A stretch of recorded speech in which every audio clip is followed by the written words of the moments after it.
حلقة اليوم راح نجرب مع بعض أغرب المنتجات الخاصة بالمطبخ اللي ممكن تشترونها من شين. من زمان عن هذه الحلقات فقررت إني أرجعهم اليوم، بالذات المطبخ. ما أعرف ليش دائما في اختراعات غريبة ممكن تكون مفيدة أو ممكن ما تكون مفيدة، فإحنا راح نجربهم مع بعض. السلام عليكم يوتيوب، أنا كاجو. أنا اليوم قاعد أصور الحلقة، هاي أول يوم عيد، والحين بعد شوي عندي كلاس، آخر كلاس لي في المدرسة، فأنا متخرج مع العيد. أوكي راح أشرح لكم أكثر بالحلقة اللي بعد هذه، لأن عندي هو مو بوكس، كيس. أوكي كيس، إنزين يا جماعة من شين.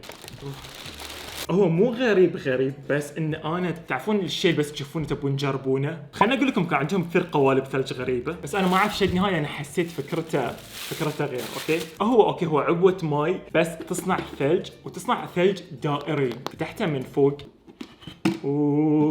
اوكي غسلتها، فمو اختراع. الحين راح نجيب ماي وراح نصبها مو كامل، نصها، مو نصها، اكثر من النص. اوكي احس راح تفور دقيقة. اوكي فاعتقد الحين صارت تمام. اوكي رجعت سكرتها ضعيفة، فراح نحطها في الثلاجة ونخليها لين ما تتثلج. راح ارجع لها بعدين. تخيلوا توني قاعد منتج الحلقة، استوعبت اني ما جربت المنتج الاخير، اقصد الاول. توني طلع من الثلاجة، طبعا صوته راح فيها، راح تعرفون بعد شوي بالحلقة ليش. اوكي فاول شيء راح نفتح الغطاء من فوق.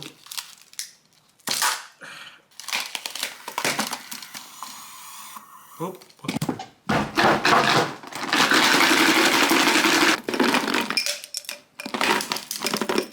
ثلج طالع كور. زين، فاول تجربه يا جماعه تنجح معانا.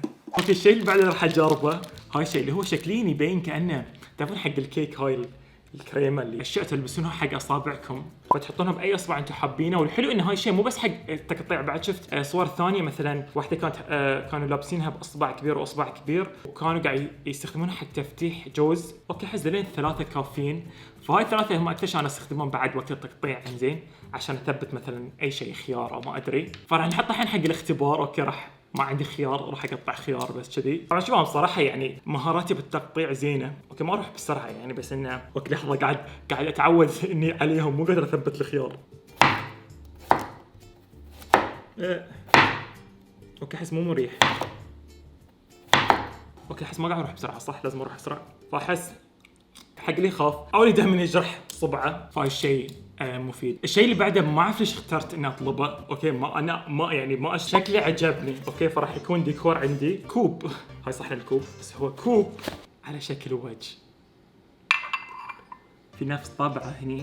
فحسيت تعرفون من هاي النوع الاشياء اللي يكون موجود على الطاوله يعني كديكور، بس مش ما يناسب الديكور هني. ما اعرف راح احطه، بس انه راح يكون بالمطبخ يعني حق ضيوفي اذا حد يبي يشرب شيء. اوكي الشيء اللي بعده يسمونه جادجت. اوكي حق المطبخ. اوكي هاي شكله من برا قطعه الذره. الفكره ان الذره الكامله ممكن نقطعها باستخدام هاي الشيء مره واحده، بدل ما نمثلا نجيب سكينه ونقطع ونلفلف وذي. فاللي سويته يا جماعه اني حطيت على النار الحين ذره، المفروض الحين استوت، فهذه هي الذره توني مطلعها من النار. احط ملح وزبده الحين ولا بعدين؟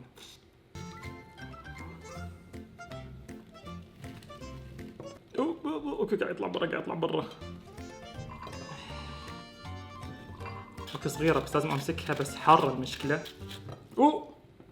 شوفوا يا جماعة شلون نظفتها، بس هني شوي فوق وتحت شوي. انا ذكر قبل كنت صغير كنا نسوي ذي الحركة، كنت على ما قصيت حبة واحدة ورحت حق الثانية ورحت حق الثالثة ورحت على المرة شنو يكون هاي الجهة بردت اوريدي. بس مع هاي الشيء لانه من مرة واحدة فالحين واضح الذرة حارة قاعد يطلع دخان. اوكي هاي راح يسرع اكثر اذا قعدت افرها. ملح، زبدة، اي شيء انتم حابينه. طبعا ذابوا لان للحين الذرة حارة. احس الذرة هني علاد من عندنا. اوكي فهاي المنتج يا جماعة مفيد. الشيء اللي بعده راح اجربه بهاي الجزء من التصوير لان الوقت تاخر، عندي كلاس بعد نص ساعة. هو حسيته انه ممكن يكون مفيد. هو صار نفس صحن اوكي سيليكون حق البرجر. تعرفون ساعات البرجر بس تاكلونها يعني ممكن انتم قاعد تاكلونها بيدكم، صاصه تنزل بهذه الدنيا او شيء يطيح منها مخلل خس. فعندي طبعا خبزه البرجر.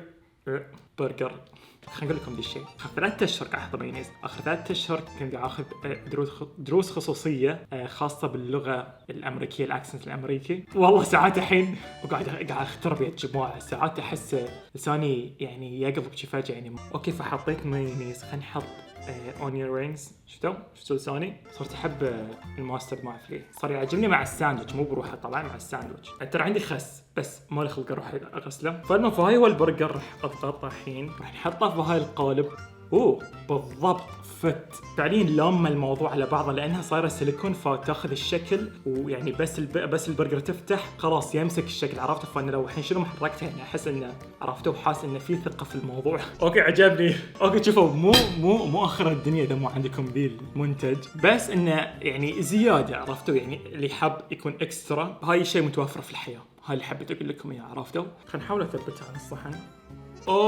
بالضبط وقت ما تبون تاكلون بس ترفعونها حلوه، صح انها اكسترا بس حلوه. اوكي رجعت لكم. طبعا ما اقدر اعلي صوتي لاني مرضت. بعد وين وقفت؟ انا وقفت على رحت اخر كلاس لي، بعدين رحنا كوتشيلا الويكند 3 ايام، توني راجع مريض. اوكي الشيء اللي بعده شيء خاص في التنظيف، اوكي خاصة الميكروويف. أول مرة أعرف إن في منتجات تنظف الميكروويف، بالعادة أعرف إن تفتح الميكروويف تمسحون من داخل، حتى شكلها حلو صار كأنها لعبة. فكرته إنه نفتح، المفروض يفتح شعر بقى الراس. هاي الكمية راح نخليها حق الخل، اوكي مكتوب هنا فينيجر، وفوق راح نخليه حق الماي. فوق في فتحات المفروض انه يطلع بخار وينظف يعقم الميكرويف من داخل. فعندي هي خل حق التنظيف، وقال ان نعبيه بزياده لانه ممكن يفور. فحين النص الثاني راح اعبيه ماي عادي وراح اروح جهه الميكرويف. اوكي فحين عرفت هاي الراس ايش يطلع عشان نشوف لوين راح نعبي الماي. الحين راح نحطه في الميكرويف، راح نحط صاحبنا داخل. اوكي راح اخليه 7 دقائق. اوكي بقى دقيقتين قاعد اشم ريحة الخل فايحة. اوكي في بخار، اوكي ما رضي يبين في الكاميرا بس في بخار، في دخان. فالحين نقدر نمسك هاي الشيء لانه مو حار. الحين الفكرة بعدين نجيب كلينكس ونمسح. ريحة البيت صارت خل، فاعتقد البخار الحار اللي داخل يقتل البكتيريا اكثر من الممسحة العادية. راح اقول انه شيء مفيد، بس هل محتاجينه في حياتكم؟ لا. اوكي خلينا نروح حق الشيء اللي بعده. هاي الشيء بعد يعتبر جادجت حق المطبخ. صاير هاي القطعة اللي اذا سحبنا من داخل طلع نفس سكينة في هاي الشكل الغريب اللي هو يعني هاي كامل خصيصا حق الكيوي. فاني عندي حبتين من الكيوي. طريقة تقول تجيبون هاي الشيء، اوكي بعدين راح نضغط داخل، والفكرة بعدين راح نلف كيوي بهالطريقة، بعدين راح نطلع والمفروض انه يكون اوريدي مقطع. اوكي قشرتها بالكامل، طلعت عندي حبات هنا مقطعه. الاكيد ان هاي اسرع مره انا اقطع فيها الكيوي بحياتي. فوق خلينا نجرب حق الحبه الثانيه بعد نفس الطريقه. بعدين راح نلف نطلع ننزل اللي هو. اوكي الحلو اللي يساعد ان القشر من برا سهل تمسكونه بيدكم ما يزلق يعني. فاوكي وهنا صار عندنا الكيوي يا جماعه مقطع وجاهز. اوكي المنتج ينجح، مو مهم بس ان حق اللي يحبون يكونون اكسترا. المنتج نجح معانا. المنتج الغريب اللي بعد اللي لقيته شيء بعد لا خاص في التنظيف. هاي بطل الماي حقي، بس مشكلة هالعبوات او البطول هذه انه صعب تنظفونها، يدي ما تدخل من هالفتحة فما اقدر انظف داخل عدل. فعندي هاي الشيء الحين صار. فهاي الشيء في مسكات من تحت، فرشتين، فرشة هني وفرشة هني، فانه عشان تنظف من برا ومن داخل. بس راح احط الصابون وبعدين اطلب واصير انظف من داخل بهالطريقة.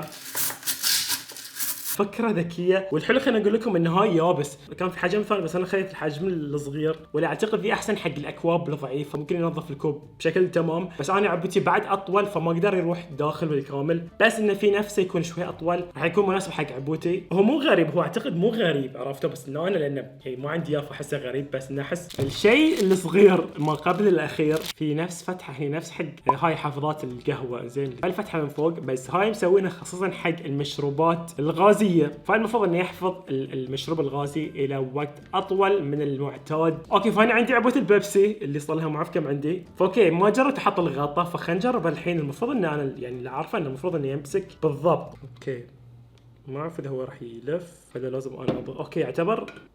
اوه يا جماعه صار شكله حلو. ونفس ما قلت هو الفكره المفروض يكون يعني ما يكون اوسع، لانه اذا كان واسع ما راح يمسك. فاعتقد هاي هو السايز اليونيفرسال حق المشروبات. الحين تونا فاتحينها عرفتوا، اعطوها ساعه راح يصير طعمه حلو. اوكي فالمفروض بعدين بهاي الشيء ان نغطيه، وطبعا لان بالضبط حجمه عليه، فالمفروض انه راح يمسك الغاز من كل الاماكن فما راح يطلع. فاوكي عشان نختبر هالمنتج راح اخليه لمده 2 3 على جنب. اوكي رجعت لكم مع عبوة البيبسي اللي خليتها 5 ساعات مفتوحه. احس بلغت. راح افتحها الحين خشوا اذا في داخلها غاز او لا. اوكي تعرفون اللي بس تفتحون العبوة بعدها بساعه بالضبط هاي الطعم اللي فيه غاز، بس انه واضح انه صار لها مفتوح مده، بس مو 5 ساعات، فاعتقد انها تحفظ. بس عرفت بس الغاز راح يحصل مكان ما يطلع من الغاز. خلينا نجرب المنتج اللي بعده والاخير. اوكي هاي شيء انا احتاجه في المطبخ. من اغرب قطعات الثوم اللي ممكن تشوفونها. فانا ما عندي هنا قطعه ثوم، فاللي اسوي دائما اذا بطبخ واحتاج ثوم هو اني بس اقصص الثوم قد ما اقدر اللي حجم صغير. فهاي الاختراع المفروض انه يهرس الثوم بشكل سريع. وعندي هنا فص ثوم. اوكي طبعا نقدر نحط الكميه اللي احنا نبيها لانه يكفي مثلا خلينا نقول راح يكفي 6 فصوص. اوكي فالفكره احنا راح نسكر. احاول الفها شوي عشان تشوفونه في الكاميرا، بس ما اعتقد شوي لازم يفيد، لازم اني الفها بالقوه. اوكي فراح نلف. اوكي لين ما الحين احسها قاعد تلف بشكل سهل. اوكي فهاي المنتج يا جماعه ينجح وهرس الثوم بشكل سريع. بس خليني اقول لكم الحين توني متذكر انه في منتج بعد اللي هو شيء يفتح تحطون فيه الثوم وبعدين نفس الفكره واعتقد نفس السرعه، فما راح يكون اسرع منتج حق تقطيع الثوم، بس من اغربهم ما شفت شيء نفسه من قبل، ومفيد طبعا لاني راح استخدمه انا وراح يكون مفيد يعني لي. اوكي هاي راح احطه في الثلاجه لين ما اطبخ بشيء فيه ما اعرف. لين راح اختم معكم هذه الحلقه. اتمنى الحلقه عجبتكم. طبعا يا جماعه لا تنسون عندي كود خصم مع شيئا، ممكن تطلبون منهم كل المنتجات اللي انا استخدمتها في هذه الحلقه، اللي راح تلاقون اللينكات الخاصه فيهم تحت الفيديو، او الملابس اللي انا دائما اطلبهم من شيئا. بعد كود الخصم ينفع هناك، ينفع حق كل شيء موجود في شيئا. كود الخصم هو كاج، يخصم 15% على كل الطلبيه. راح اشوفكم في حلقات جديده. حمل فرحكم، مع السلامه.